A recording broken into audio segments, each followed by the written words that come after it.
We welcome you to the session on Zero Trust Imperatives for Digital Risk Management, and we are very happy to have with us Mr. Jaganathan T.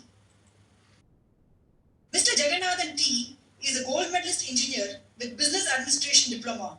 He has held key leadership positions in technology infrastructure management for 33 years. He has founded FutureCalls Technology Private Limited, an IT infrastructure and information security consulting company in 2001, and is currently serving as the managing director of this company.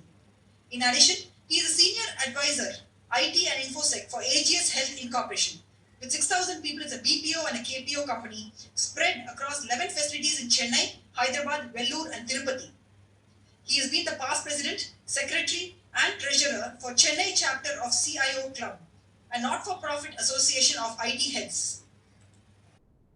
He has published a book, Management Immemorial, Learnings from Literature, which received wide acclaim. He is publishing thought leadership articles every week in LinkedIn on the topic Monday Musings Season 2 for the past 1 year. His second book, Grandma in the Boardroom, is expected to be released by December 2020. He is also the honorary member of Board of Studies for Department of Electrical Engineering, Annamalai University. In addition, Mr. Jagan is an ardent well-wisher member of ISACA Chennai chapter and is now a member of the sponsorship consultative committee of this conference too. Sir, we are very happy to have you with us, and over to you for your presentation. Thank you, Rati. Happy afternoon, morning, evening, wherever you are connecting from. Welcome to the wonderful session on digital risk management as part of this ISACA conference. I'll just set the context first on the topic. See, the topic is all about the imperatives for digital risk management, zero trust in digital risk management. So it will revolve around the transformation we are experiencing post-COVID-19. So when I say post-COVID-19, we are seeing a lot of transformation in terms of the way in which businesses approach technology, the way in which the risk emanating from the digitization due to COVID-19 effects. That is what is the focus of this topic. Just park this discussion for a couple of slides. I will bring in the context once we get into this discussion. Okay, so this is meme. We would have all seen.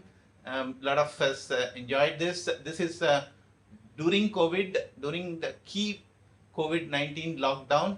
So basically, all of a sudden, the entire business has been impacted. The COVID-19 has started taking over the transformation, specifically the digital transformation. Now, post-COVID, now we are in the post-COVID phase. The post-COVID, not only the COVID-19, in fact, the CEO, CIO, CISO, as well as the Chief Risk Officer, everybody is leading the transformation. By the transformation, I mean the change in dimension. There is a complete change in the dimension with respect to the digitization and also the risk management. Okay, let me start for setting the context here. Why are we talking about COVID-19 and the impact of COVID-19 in terms of the transformation? Let me take the help of a survey. This survey has been done by HSBC. It's called the HSBC Navigator Report. So they have surveyed about 2,600 businesses across 14 countries, spread across US geography to Europe to Asia, including India, China. This has been done between April and May 2020 when it was a peak lockdown during COVID-19.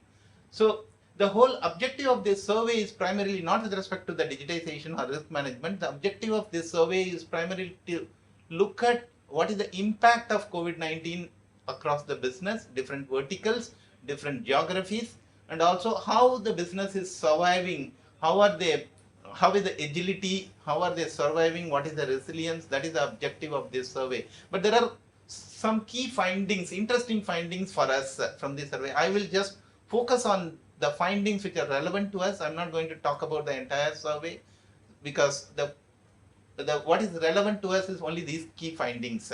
So the major finding, the important finding here is that the survey says technology and sustainability, these two are becoming more ingrained in terms of agility due to COVID-19 lockdown. Technology is not only about automation, but also its ability to shape the culture, and enable agility. Technology has helped the agility for the business to spring up after the COVID-19 impact. So pulling together, basically the collaboration with customers, employees, again, park this thought, we will come back to this later.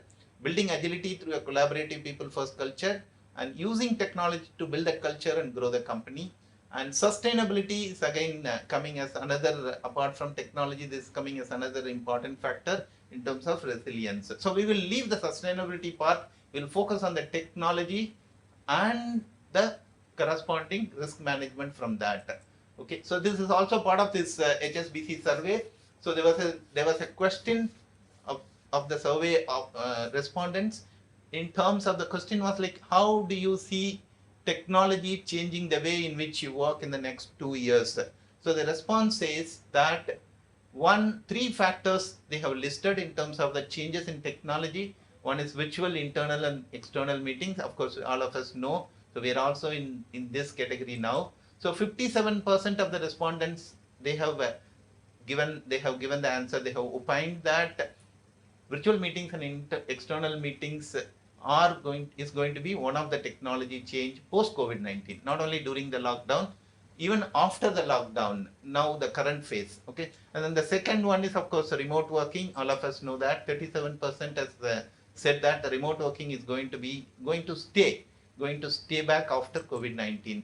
And the third one is about reducing office space. Here, reducing office space, I don't mean in terms of remote working and thereby the business office space is getting reduced. This is more in terms of automation and reducing the employee and becoming more lean, and that is what this is all about. That comes 29%. So some of this, interestingly, if you find it is more than 100%, naturally it means this is not mutually exclusive. People have been asked to respond the top 5 factors in terms of technology where they see. So 63% of businesses are preparing for future uncertainty by adopting technology or investing in innovation. Whatever may be their answer in terms of the technology domain, but 63% of the respondents have said that technology is going to be the future in terms of enhancing the agility, resiliency, if at all we have to face one more situation similar to COVID. So this is the accelerating trends. If you see post COVID-19, this is also after COVID-19 impact. So the core of the transformation, the trend is going to be on the digitization. In digitization also, couple of areas: remote working, workplace automation, online services, etc., etc. So that's going to be the significant change with respect to technology post COVID-19. Of course, there are other areas. One is in terms of supply chain, because there was a big impact on supply chain during lockdown. So supply chain resilience is one area, and this the last whatever the left side that bubble in terms of marketing practices. This is more about increasing the digital channels with respect to the collaboration with the customers. So it's basically integrated customer experience, social media dimension, and the data analytics, etc. So the last one, which is not connected to any other bubble, that is about sustainability. So we will leave that part. So otherwise, what we are saying is all are interconnected. We see the impact of technology in every other trend, whether it is supply chain automation or customer experience digitization. Everywhere there is a technology piece.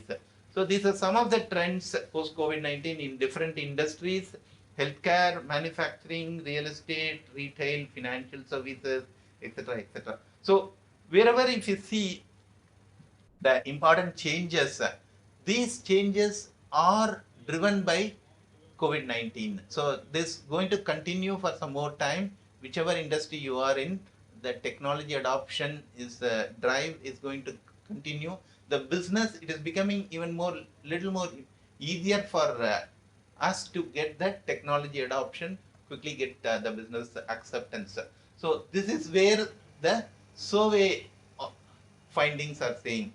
So now let's come back to our initial slide in terms of why I'm saying digital risk management requires a relook with respect to the zero trust perspective.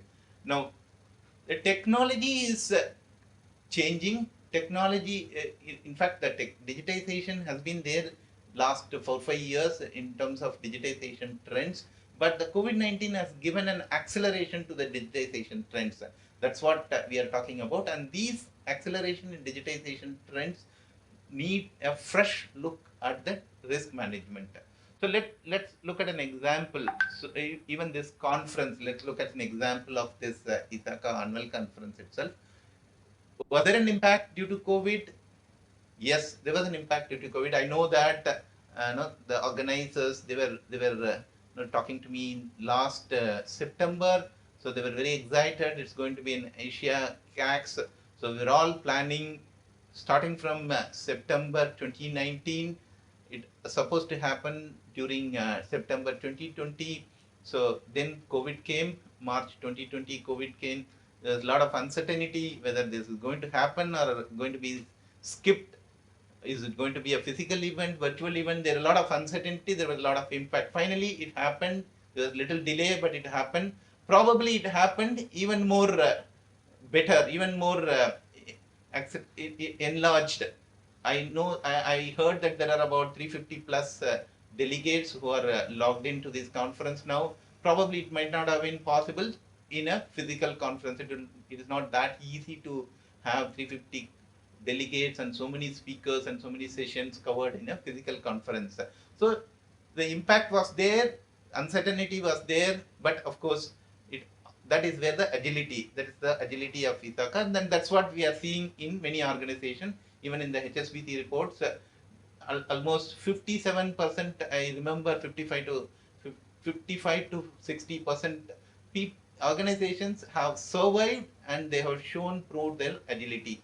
Now, is there a technology piece to this? Whatever we talking about ISACA, definitely this agility and resilience, the way in which ISACA showed the resilience in terms of organizing this virtual conference was possible only because of technology, only because of digitization. This platform, this wonderful technology platform, it was possible only because of technology.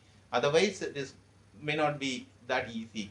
Okay, so that's where the technology comes into the picture post COVID-19. We would not have imagined that such a platform would be possible. Everything could be done digitally, virtually. So many sessions could happen.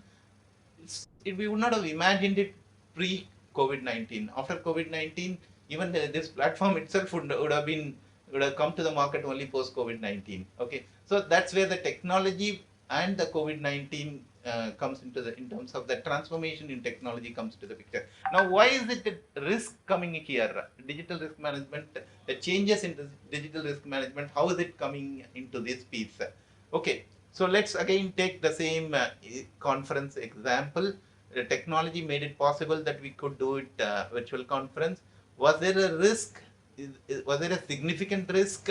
Is there a different dimension to the risk? Yes, of course, there was significant risk because this conference would be possible only if the technology platform runs it and the technology is risk-free. So I know I have seen a few other virtual events, virtual conferences in the last 3-4 months.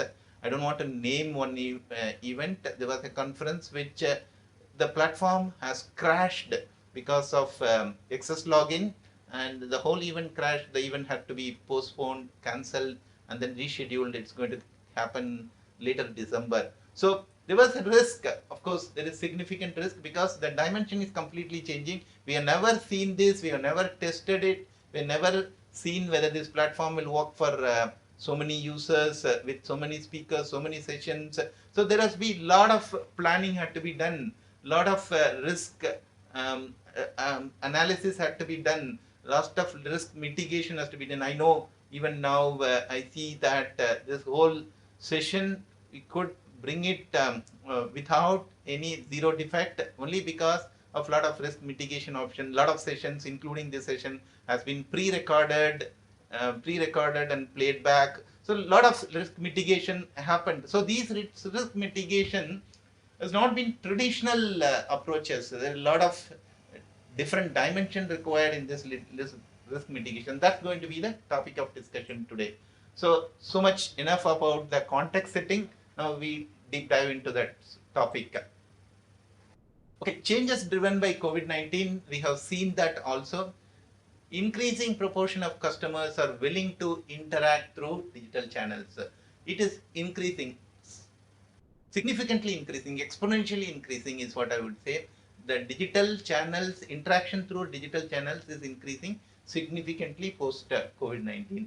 Businesses rethink their operations and market. Those digital aspects which were earlier found to be assumed to be difficult are now becoming much easier. People are ready to, businesses are ready to change their adoption, change their dimension, that they are finding it much easier to do it. Organizations are developing completely new approaches to do things faster. That is the keyword, new approaches and doing things faster. That's what COVID has given to us. Okay. Essentially what I'm saying is businesses are expected to increase digitalized services through new distribution channels. Increase in services digitization through new distribution channels. So this becomes the natural drive. Is risk management also needs new thinking. We need zero trust risk management. The zero trust risk management requires lot of different thought process. I have seen many case studies in terms of including digitization for risk management itself. So digitizing the risk management process, and also including even things like machine learning, predictive analysis, which are never thought to be in the risk management space, adopting machine learning and predictive analysis in the risk management space also. Now, these are some of the types of digital risk. Digital risk, as I said, is nothing but risk emanating from digitization. That is what is the digital risk. These are some of the digital risk. There is no hard and fast rule here. Why I brought it up here is because if you see most of this risk, whether it is be it cyber security risk or data privacy risk or resiliency risk, these have significantly enhanced in the remote work scenario compared to office work scenario. In a remote work scenario, we have seen it also in the market. Cyber security risk got multifold increase in. We are seeing multifold increase in cyber security risk. Okay, so this is a interesting proverb, Russian proverb. This in English it means trust but verify. It's popularized by Ronald Reagan during the nuclear disarmament scenario, but it's actually a Russian proverb, nothing to do with American. So basically what he meant to say is trust but verify. That's what it's. Now the dimension is changing to don't trust, verify. Don't trust but verify. Don't trust and then verify. Now post-COVID we are saying verify then only trust. Okay, that is what we are trying to say now. Okay, so what are all the changes? We are changing dimension, changing thinking in terms of risk management. So traditionally, if you see, this is what we have been ingrained. When you look at risk mitigation, there are 4 options for risk mitigation strategy. Either you avoid the risk, or you accept the risk, or you reduce the risk, or you share the risk. These 4 are being told in different terms, but essentially these 4 risk mitigation strategy is what we are saying.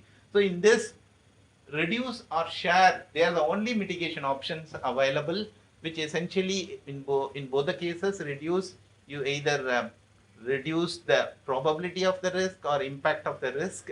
Share means you transfer the risk to a third party. This is what I'm not going to take the lesson in risk, so otherwise that is going to cover the entire session. So it's basically, but what we are saying now, what I'm saying today is that this may not be sufficient. These 4 options may not be sufficient specifically with respect to zero trust concept. This is not going to be acceptable as high risks in unexplored domains like remote working. You've been asked to do remote working in just 3 to 4 days, have the complete company work from remote. So there is a need for a shift in thinking on risk mitigation. That's what I'm trying to cover today. Why zero trust in risk management, digital risk management? We are seeing unforeseen domains. As I said, I have practically in my own company, we have never thought about work from home because it was not a viable option due to security and privacy constraints. And within come March 25th, we have been suddenly told over one television interview by the Prime Minister that there is no option but to do work from home. So unforeseen domain, we never thought about it. What is going to be what are the risks, what are the challenges? We never thought about it. That keeps continuing. It will keep continuing also. We are charting unforeseen domains. We haven't imagined so far. Okay, agility is more important. We can't afford to shut down the business, so it has to be done not in months, not in weeks, probably in days or hours. That is what is agility is more important. So not much time for risk assessment. You can't afford to tell business that we will go and do a risk assessment, we'll see, and then we'll implement only if the risk assessment approval is there. Then nothing of that sort was possible. Resilience is the topmost priority. Okay, so threats are increasing, taking at one. Added to this, you don't have time to do a risk mitigation, risk assessment and mitigation. Added to that, taking advantage of this, there are also external threats who are now trying to take advantage of the situation, trying to take advantage of the vulnerability. So accept is no longer an option. You cannot say that, okay, I have to run the business, so I have to do whatever I want, quick agility, so I have to accept the risk, which is not an option because the external threat vectors are waiting for this vulnerable position. Okay, digitization is the first business priority post COVID-19. So avoid is no longer an option. You have to digitize it. Just because it comes with a series of risk, you cannot say to the business that avoid. Okay, so need for change in thinking. What is that change in thinking? So far, as I said, we have thought only about 4 risk mitigation options, which are avoid, accept, reduce, or share. So we need to bring in another option, little different dimension compared to reduce, called remove. There is a significant difference in terms of thinking between reduce and remove. Okay, so what is that difference? So this is again, it's a known concept. I don't need to explain this. So let me quickly take it through. This one thing, depending on the probability, level of probability of the risk and the level of impact, whether it's a low impact, high impact, depending on that, you put a matrix and then say this could be the possible mitigation options. Say, for example, if the impact is low and the probability is also low, probably you would accept the risk, don't do anything. You can just accept the risk. If both are high, probably you need to avoid it. You can't take that risk. Okay, so what I'm saying is, now instead of reduce, we need to look at it remove rather than reduce. Reduce gives a different mindset. Okay, you have to. So let's look at it. Normally, the mitigation is planned on a matrix of risk and the resulting opportunity. Every action comes with an opportunity and also comes with a possible risk. So now, if naturally this is child play, if it is very high risk and very low opportunity, probably you will avoid that action itself. There is no need to take it. Okay, if it is very low risk and very high opportunity, probably you can put up with that risk. You can continue to be exposed to the risk. That's an accept. And if it low risk and low opportunity, this is something which you can do whatever you want, of course, because you can either accept, avoid, reduce, share, whatever it is, even remove, we can put it here. But this is where we have to focus on. So we always say that we have been a traditional mindset ingrained into our risk assessment philosophy, that if the risk is high and opportunity is also high. If risk is high and opportunity is low, you have to avoid it. The risk is high and opportunity is also high, you cannot avoid it, you cannot accept it, so you have to do something about it. You have to reduce it. That's what we say. Now what I'm saying is, even within this, instead of either completely don't have anything on called reduce, it should be remove, or at least If the risk is high, opportunity is high, but still not that high, then you have to completely remove it. Don't even try and reduce. Don't go for that opportunity until and unless the risk is removed. So reduce is considered as accept and treat. First you accept that risk, continue with that risk, and then treat it over the course of risk mitigation, and remove the risk essentially. So it is accept, treat, and remove. What we are saying is remove is avoid and then treat. First you avoid it and then treat it and accept it only if it comes to the level of accepted risk. So let's put this in a typical risk assessment plan or program. What we do, you do the planning, you do review, you do resolve, basically you assess the risk. So I'm not going to go through this process because that you can see it from any typical risk assessment plan. This again I took it from some known knowledge repository. So what I'm going to see is only after the phase, what comes after risk assessment. So that is where you are identifying, agreeing on the actions to be taken, mitigation actions to be taken, and assign the responsibility. This is where the action starts. Okay, so what do we do here? So let's put a line where we are starting the action, where we are initiating the mitigation action. So essentially accept, no action. Okay, you just accept there is no need to do anything. That's what we are saying in terms of accept, mitigation option, accept. Avoid, again no action. We are saying that we cannot do anything with this risk. We don't want to mitigate this risk, but we stop this opportunity also. So it's an avoid, also no action. So the problem comes only when there is a reduce or transfer. So in reduce or transfer, we are saying that we need the opportunity also, we need the risk. We cannot put up with the risk also. We can't manage the exposure from the risk. So we have to do something about it. So this is the inherent risk, level of inherent risk, and this is the level of residual risk. Residual risk is nothing but the risk beyond which we wouldn't be doing any mitigation action. So risk cannot be reduced below the residual risk level, or no need to be reduced below the residual risk level.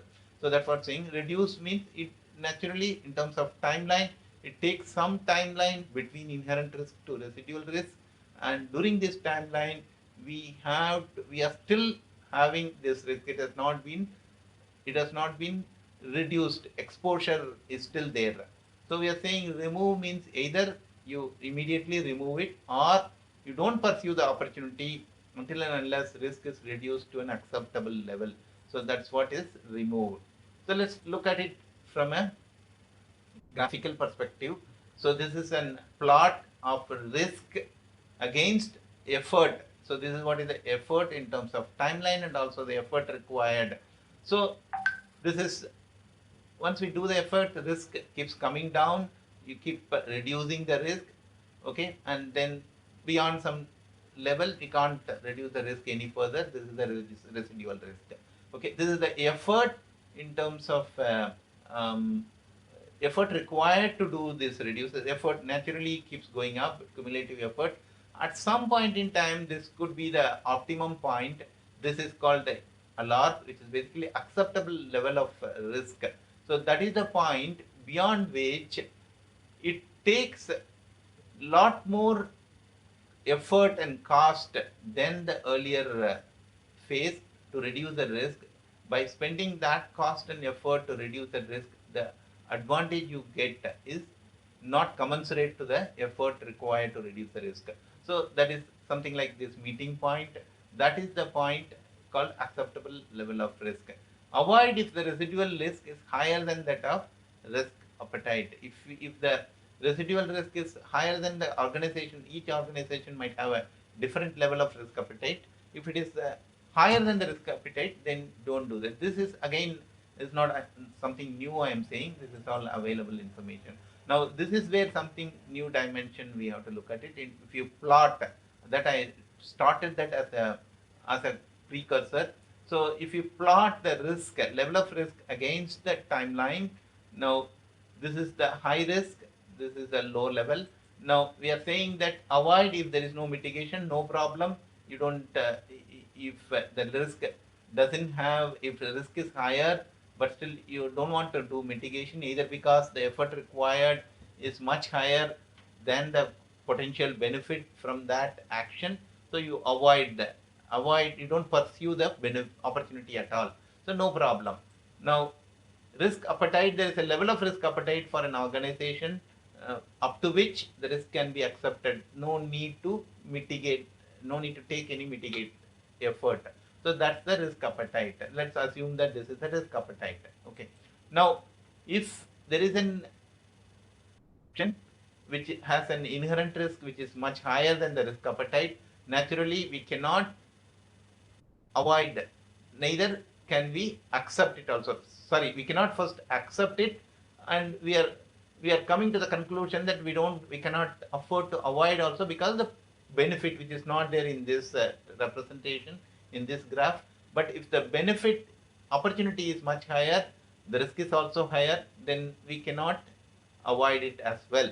So we have to reduce it. So naturally it takes certain timeline from here to here. This is the time you are deciding to implement the mitigation action.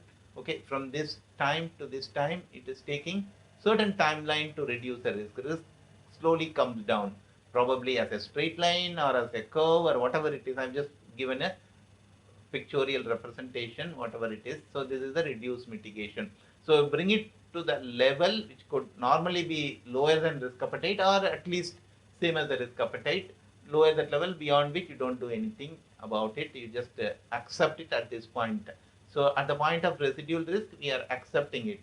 But now the point to note is, from the time you identify the risk, you decide on mitigation, from the time you are able to accept that risk, there is an exposure. Not only here, even after this, there is an exposure, because there is still a level of risk, residual risk. It's an acceptable risk, but still the time dimension, you are still carrying an exposure, which is an acceptable exposure. That's it. So there is an exposure, but this exposure is in a higher level of exposure. If you see the area of this curve between y-axis and x-axis, that's the level of exposure you are carrying. The larger the mitigation timeline, that is what is the zero test perspective you have to keep in mind. The larger the mitigation timeline, the larger the exposure, larger the area of this curve. So larger the exposure. This we never generally think about in terms of risk mitigation, but this is a very important dimension which we ought to know in terms of risk mitigation. So what we are saying now is you avoid it if you are not able to, if you cannot avoid it. So first, don't pursue, bring the risk to zero first, because we cannot afford to carry the exposure. We don't want, it's a zero trust. We don't trust. It's a zero trust. Bring it to zero. Don't pursue the opportunity. You keep reducing whatever the risk. It's not at the inherent risk level now, because we are not even pursuing that opportunity. It has already come to zero. Now you keep reducing the risk for that action. But we are not having the exposure because we are not pursuing that opportunity. We keep reducing this risk level. And once it comes to the risk appetite level, where it's okay to accept that risk, at that time, pursue with the opportunity. You are ready to pursue the opportunity. Either you start it here, or you still bring it down to residual risk level, wherever the lowest level in which you want to bring it to. Wait for that. Either you proceed it at this point, or you can proceed it at this point. So here the exposure is limited to only this section. So this is the only exposure, because until then we are not even pursuing that opportunity. A typical example, if you just have to map it with an example, assume that now it is a rainy season here in this part of India. So assume there is a bridge in a very busy highway. Okay, there is a bridge. So due to heavy rains and then flood, there is some suspicion that the bridge could be vulnerable. The bridge would have become weak. So you bring some engineers, do some analysis. So the first cut, the analysis finding is that yes, there is some weakness, though it is not very high, very heavy, that it is going to fall down immediately, but it is advisable to do some repair measures. So that is what is the finding. Now what do you do? What are the options? Of course, you cannot accept it, though it is not going to be immediately falling down, but still you cannot accept it because there is an empirical data, empirical analysis that there is a weakness. So you cannot accept it. So if you have to avoid, what you have to do, you have to close the highway, maybe find a new route. But if you have to do a new route diversion, is going to increase the cost, it's going to increase the travel time. So that's also not an option. So what do we normally think? Then what we do is, okay, you cannot close the highway, it is not possible, and the risk is still not that heavy that you have to shut down the highway or close down the highway. You do parallelly, you keep doing some repair work, so that in bits and pieces, or whenever possible, or when the traffic is there, if possible, if it requires complete the thing, give a just a weekly once, 1 day maintenance off, or 1 day maintenance diversion. And then, so these are all the options we are saying. That is what we are saying, reduce. So there is a timeline from which it has been identified that there is a vulnerability, there is a risk, and the timeline by which it has been completely closed. But during this timeline, how many number of vehicles which are passing through the bridge, we are carrying an exposure. Even though the exposure is not that heavy, but we are still carrying an exposure. Okay, so that is the traditional thinking. Now, because this is a play with people life, normally we don't do that. So what we do is, we say that even if there is going to be an impact, there is going to be a cost of diversion.